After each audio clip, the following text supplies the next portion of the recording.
ស្អាតមែនតើហ្មងណាខាងក្នុងតោះនេះល្អគ្នាថ្ងៃនេះខ្ញុំមានម៉ាកលីលីកាថ្មីដែលទៅតែចូល stock ភ្ញៀវរបស់យើងបាន order Tudor ខ្ញុំនឹងបង្ហាញជូនអ្នកទាំងអស់គ្នាមើលហ្មងអញ្ចឹងនេះសម្រាប់ម៉ាកលីលីកានេះ version នេះគឺTudor Black Bay Chrono SG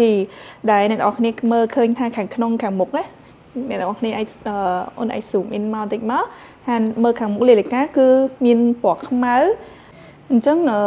សម្រាប់ size នៅខាងមុខលីលីកានេះមកជាមួយនឹង size 41 មីលីម៉ែត្រនិយាយទៅមកល្មមសម្រាប់ដៃបងផុសៗណាហើយខ្សែយើងមកជាមួយ 3 link ដែរខាងខ្សែហើយនឹងមកតួលីលីកាហ្នឹងប្រើ mix ជាមួយនឹង yellow gold យឺស្អាតមែនតើហ្មងនិយាយទៅមុខវាសេរីងជាមួយនឹង Rolex ដែរស័ក្តិសមមែនតើជាមួយនឹងដៃបងផុសៗតែគាត់អាចពាក់ប្រចាំថ្ងៃបានទៅវា formal ណា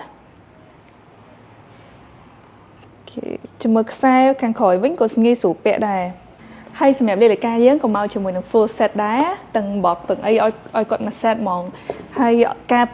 ចាំក៏អត់សូវចាំយូរទៀតអញ្ចឹងបើសិនជាបងឆ្លាញ់ជាមួយ model Tudor នេះcomplete Kairos and Rich អរគុណ bye bye